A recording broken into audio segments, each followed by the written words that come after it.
All right, welcome to Behind the Fang, the Progeny Vampire podcast. A podcast by, for, and about members of the vampire community in Second Life. This is the voice of Lachiel, the source. Today, I had the pleasure to speak with Diabolics, Lady Tasha, and Lord Lhino. Let's get started. Welcome back. All right, Diabolics, Tasha, and Lhino. Welcome to the podcast. Thank you. All right, is Lhino on, or is he just not on a mic at the moment? Oh, we're sharing our mic. So okay. Yeah. That works out. Okay, so what I usually do with the interview is I start off with, I ask you guys to tell the audience a little bit about yourself and how you came to be in Progeny. Okay. Well, we started Progeny because Lhino heard about Progeny. And so we hated bloodlines, and we were like, we might as well try out Progeny. So then we went to the blood bank, actually. We were searching, like, how do we get into Progeny? And then we found the website, and then we went there to the blood bank, and we met Miley, I think it was, that was there. Yeah. And then we got to know her, and we joined under her. She was under Babu's house at the time, I think, and Babu was under Lazar's clan. And so that's how we joined. Very cool, very cool. And that was not too long ago, actually. I think I met you guys shortly after you joined the system. Is that correct? Yeah, maybe 2 months or so after we joined, or a month. Two to 3 months. Yeah, something like that. Something like that. And you guys originally came to my attention when you rented out the Homestead sim that Yes. I wasn't using. Uh-huh. Yep. And as I recall, we sort of hit it off, the three of us as friends, and you guys showed me some amazing work graphically and design-wise. And within a few nights, you guys were building stuff for Progeny. Yes.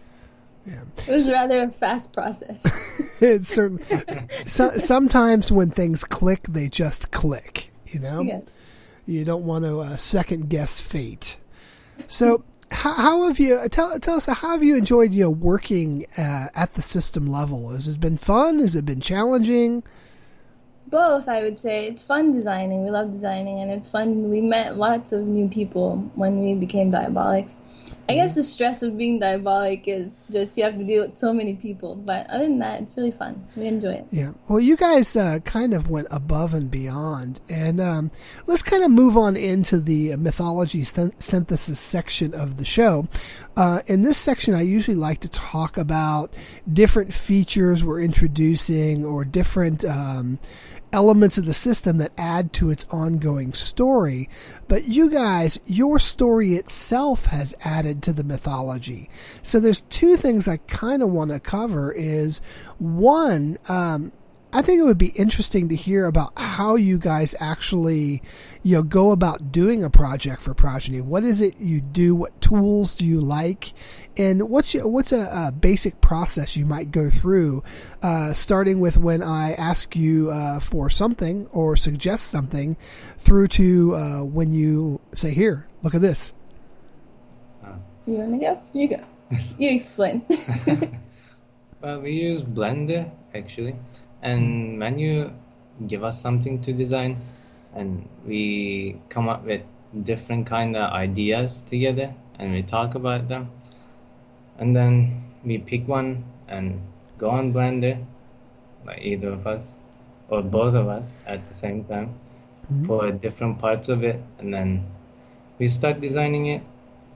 And then if we like how it goes, we just design it and upload it and then show it to you. Mm-hmm. Yeah, and we texture it in Blender as well, so it's more realistic looking. Right. And then So we join both of our things together, and it comes out pretty good after that. You guys really do amazing work and super fast too. Do you do any Photoshop work at all, or do you pretty much use prepackaged textures?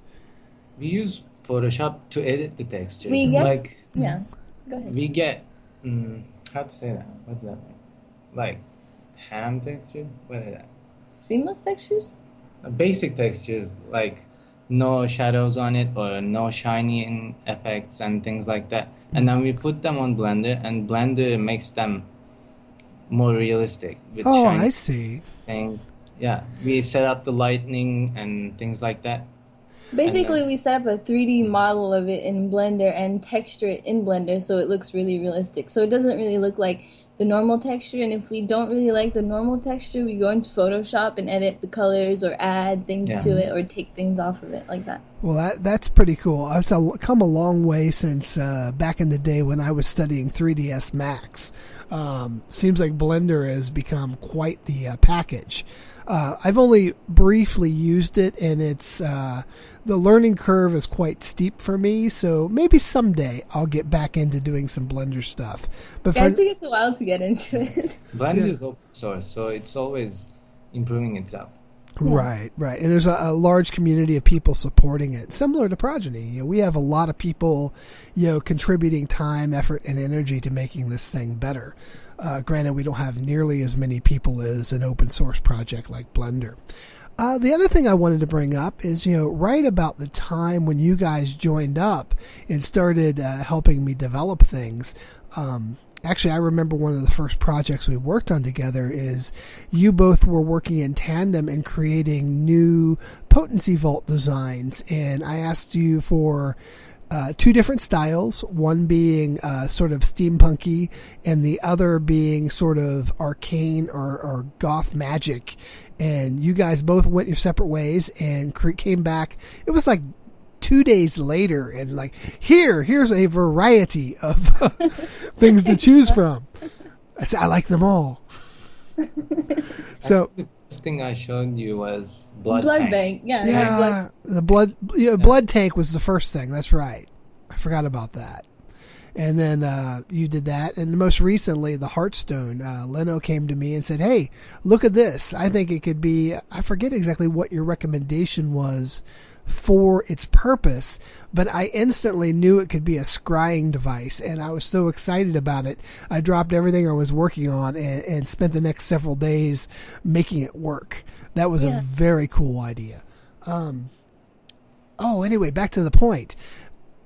Mythology-wise, right about the time all this was happening and you guys were joining up and were getting the hang of working together, and I had my big falling out with the other Diabolics, the Super and Tyrus and Saint, and things came to a head, and I finally just returned all of their things, and because I just didn't want to deal with it anymore.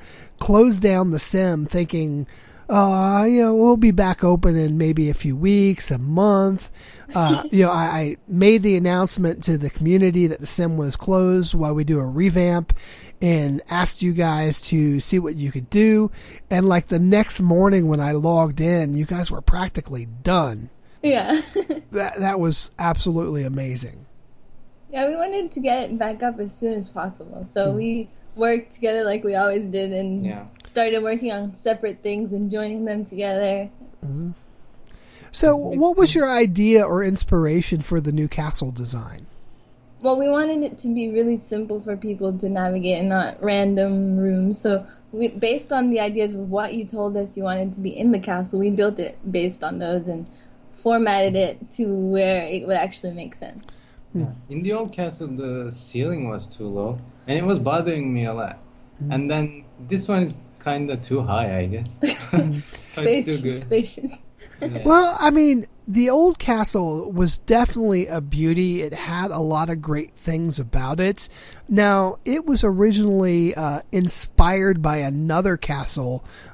Super and Tyrus spent a great deal of time modifying it and creating it and extending it. But it wasn't really 100% original. It was based on an existing design and just made to be a whole lot more pretty than the original. Where you guys just came in kind of from scratch and thought, here's what we need and let's make it look cool.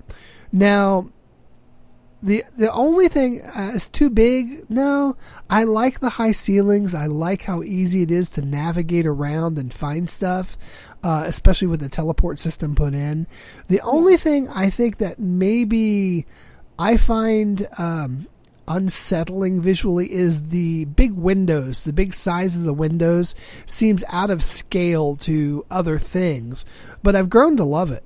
So in general, everything about it is awesome.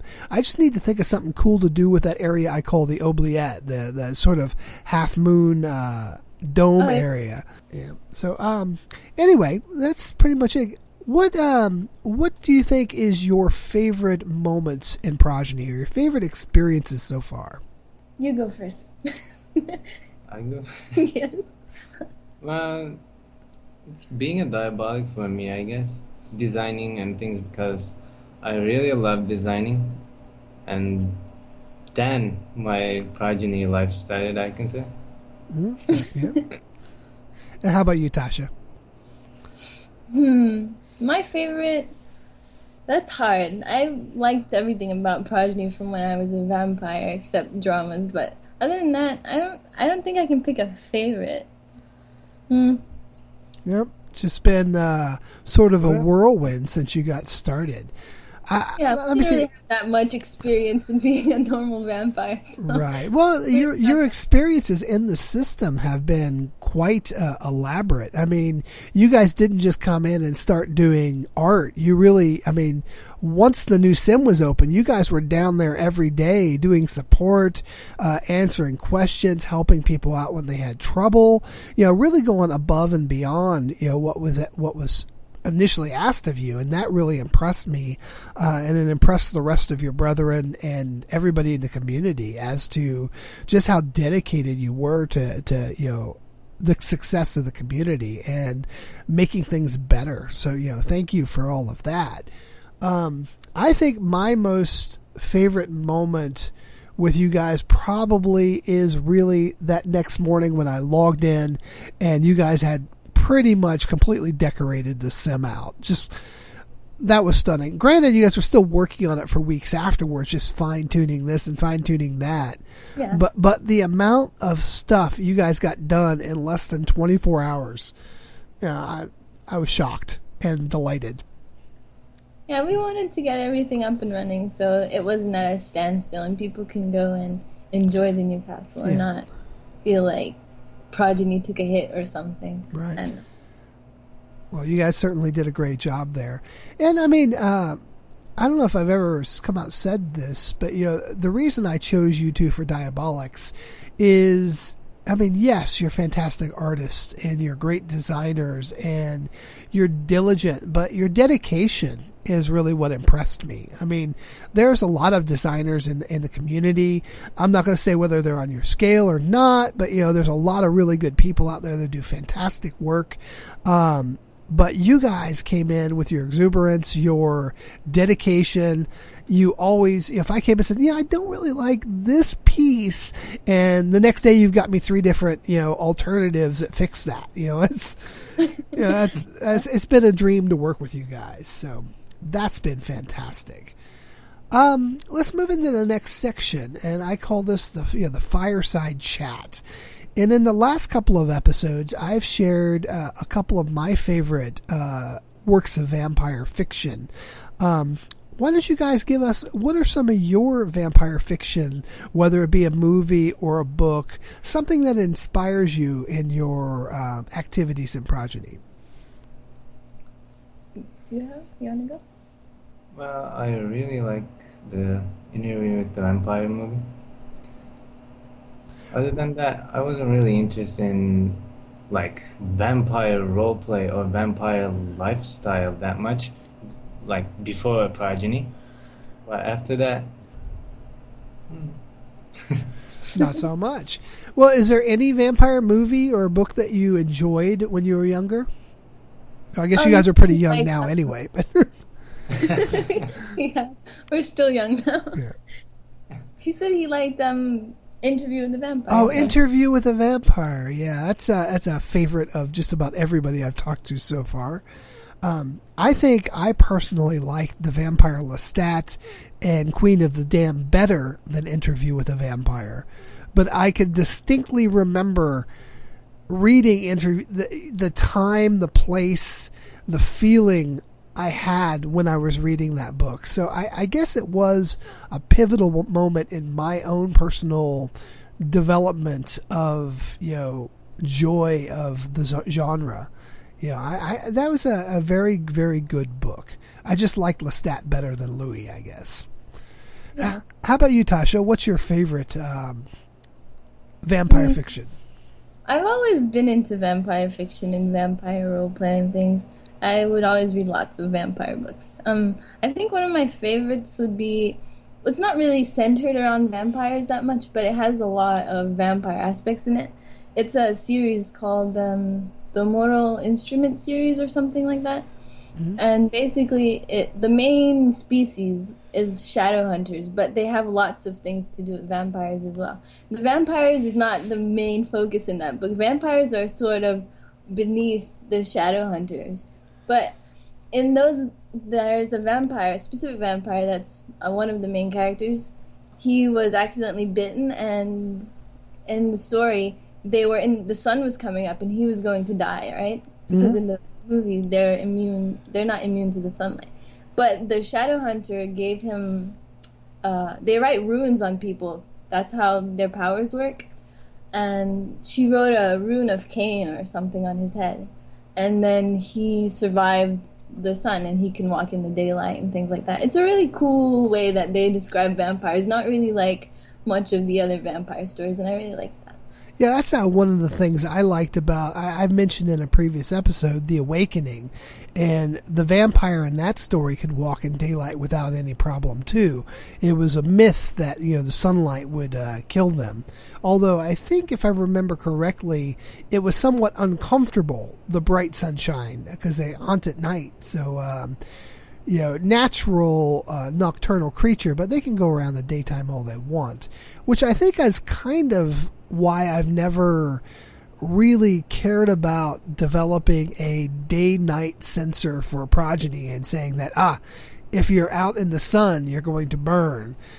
Partly go ahead. Some people like to RP that they are vampires that cannot be in the sun or can be in the sun, and that would kind of limit their RP if we did that, I think. Yeah, exactly. And they're more than welcome to roleplay that way if that is what they want. I've been recently reading some of the blog posts or the forum posts that's like an anti-progeny blog that's on the Second Life website. And there are a lot of complaints about, this kind of people are role-playing, or, they're doing this or they're doing that and blah, blah, blah. But 90% of it isn't really progeny. It's maybe some people in progeny that are also in other things. Yeah. I think one of the major antagonists is, well, why do I have to deal with progeny players physically griefing me? And I'm like, there's nothing in progeny that would allow you to physically grief somebody. You would have to use something else outside of progeny to do that, and therefore it's not progeny that's the problem. It's whatever they're using. Exactly.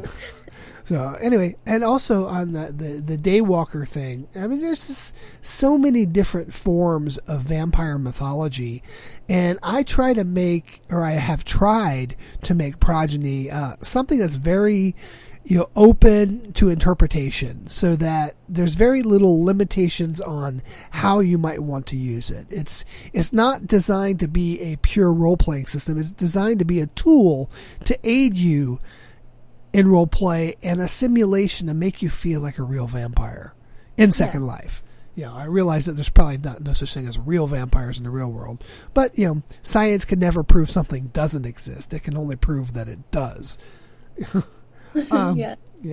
How about kind of looking to the future? You two are very central to ongoing development. I mean, you guys are kind of working in the lab with me pretty much every day, aside from this last week when I've been moving and unpacking and all that.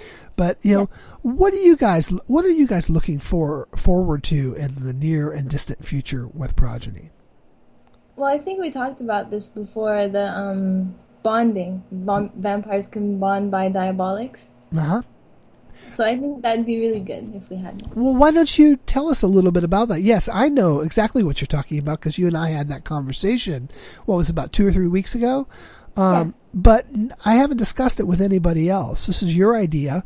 It's similar to another idea I had, but I would like you to share your thoughts on this with the audience.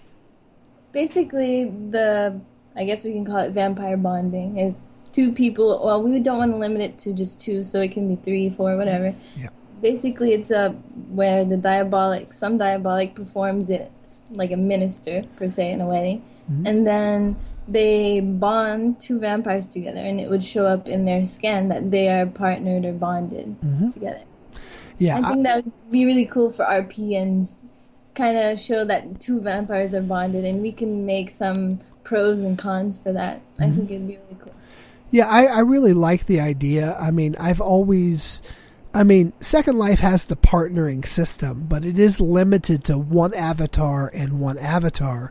And there are a lot of polyamorous vampires in our community, and they're not limited to, this gender or that gender. I mean, we have a huge and diverse community, and I like to appeal to as many of their needs as possible. So I like the idea of making that possibly a polyamorous bonding method. And you're right. Didn't we talk about making it so that if, say, one vampire who has been blood bonded to another vampire is attacked, maybe they gain some of the strength from their mate, and as a disadvantage, if they actually get killed, all of their mates also suffer some sort of yes, they get like a 50% penalty or something. Yeah, we need to sit down and talk more about this idea, because I think it's a really interesting one, and it would certainly go a long way to make role-playing mating, the act of being somebody's mate or bond partner, much more interesting in the community. Yeah. What do you think about it, Lhino? That's a good idea. It's a good idea. How about you? What is your favorite thing you're looking forward to in the near future? Well, I told you my ideas mostly. Mm-hmm. And I told you, I typed in your IM about making the vampires not immune to daylight, and how can we make it like acceptable for them? But then, okay, let's talk about that a little bit. The idea of making sunlight play a role in progeny. Now, there's two ways I can see to make this happen if this is something we want to do. The first and easiest way would simply to be incorporate this into the SLARP system that we've been developing, and let people who want to roleplay sunlight as a disadvantage do so, and those who don't have to. That way we're not imposing something on people that they don't necessarily want. A step up from that might be, we've been talking a lot about blood powers and blood disadvantages to gain more power points, to get more powers. We could implement something where a given line can choose sunlight susceptibility as a disadvantage in order to, say, gain an extra power slot for another blood power. Then all vampires of that bloodline would become susceptible to sunlight. I was thinking that we can scan for a prim on top of them that would block the sunlight and things like that, like when they get in a building or somewhere. Right. And a daylight, like day and night cycle, can be for sims, like specific sims, or generally at the same time. Yeah, the goods like capes and cloaks or something. Mm-hmm. Oh, that's an interesting idea. Creating protection, UV protection for the vampires. That's kind of cool. But you're right. One of the major challenges is, if we want to make this a system mechanic, is actually detecting the sunlight. Is it, first off, is it daylight or nighttime? I believe there's some limitations as to what we can actually do there. I know I can check the sim time, like what is the current time, and set a day-night kind of ratio, but I'm not 100% sure that that is 100% reliable. I might detect it's daylight, but the sim owner has set it to permanently nighttime. I need to look into that. But the other thing that bothers me is I've always been of the belief that when a vampire is affected by sunlight, it is direct sunlight only. Refracted or reflected sunlight does not hurt them. This is because of the cleansing power of solar light that would burn out the diabolic taint from the vampire's blood. But that mystic energy does not reflect and it does not refract. So, if a vampire is, say, standing inside the doorway of the castle just outside of direct sunlight, then they would not be burned. Kind of the same way like Louis, I believed, watched the movie of the sun coming up in Anne Rice's book. And, he's like, oh, the sunrise, I've missed it, or whatever. So, as you mentioned before, how to actually detect if somebody is inside or outside can be, data-wise and programming-wise, fairly heavy lifting to be able to detect prims. What are their size? How do they relate to where the vampire's avatar is? Would they or would they not be in direct sunlight? I'm not exactly sure how to do that without basically bringing the HUD to its knees speed-wise, because there's just so much to process to try to figure that out. Now, if we can come up with an algorithm that can do so relatively accurately without having to do a whole bunch of calculations, I'm not against it. Yeah, I think that needs a lot of thinking through. We can do some experiments. Mechanics. We can do some experiments. Well, you could actually you're kind of becoming a Progeny scripter all on your own. So between working on things like the new blood bank with me, you could run some experiments and see if you can create something that would detect if it's inside or outside or day or night. And if you can perfect it and it works smoothly, then we can implement it in Progeny. Yeah, I can do that. Yeah, because I could do it, but I have so many other things I need to get done that you guys are waiting on me for. So I hate to divert my time to something that may or may not work. Yeah, let Lhino take it. Work on your other I can thing. take care of that. Right. Well, we're kind of coming up on, I normally go about 45 minutes, but we're coming up on 30 minutes. And because of the time of day it is, I have something I need to do in real life here pretty soon. So I am going to cut this one just a little bit short. I do want to thank you guys for taking part in the system and being my third set of guests on the podcast, and also to thank you both for all of everything that you do in the system. You guys have been my right and left hands. You're there every day, and helping people, creating new awesome things that keep me inspired and keep me programming. So thank you from the source. Well, we're glad that we are here to help. And Right. You created an awesome system on SL, and it's an honor to be a part of it. Well, you honor me with your, being in there. So I think, the things that we're doing and the things that we have developing, I think it's only going to keep getting better and better.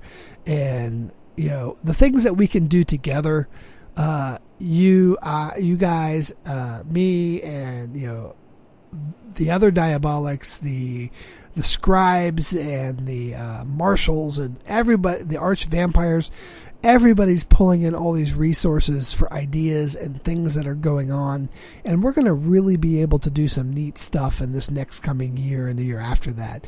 I'm really looking forward to getting the new races into play, and that's one of my major priorities right now.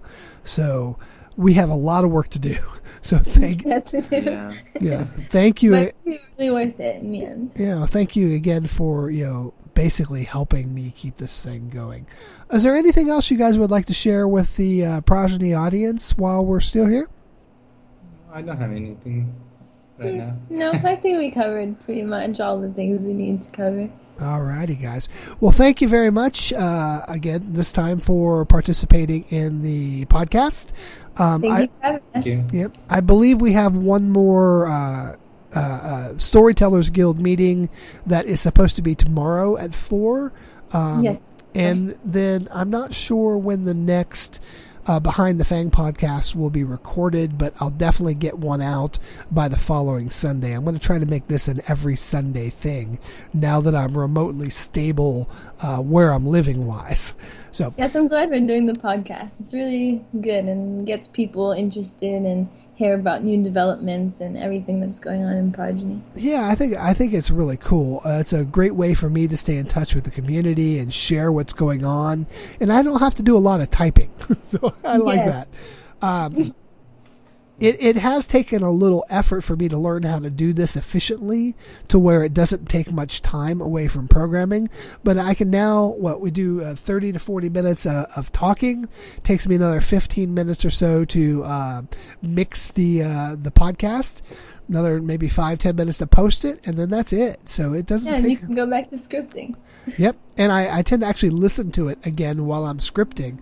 I actually sometimes miss some things that we were talking about, and it reminds me, and I then can make notes in my Progeny journal. So, yeah, it's a great tool.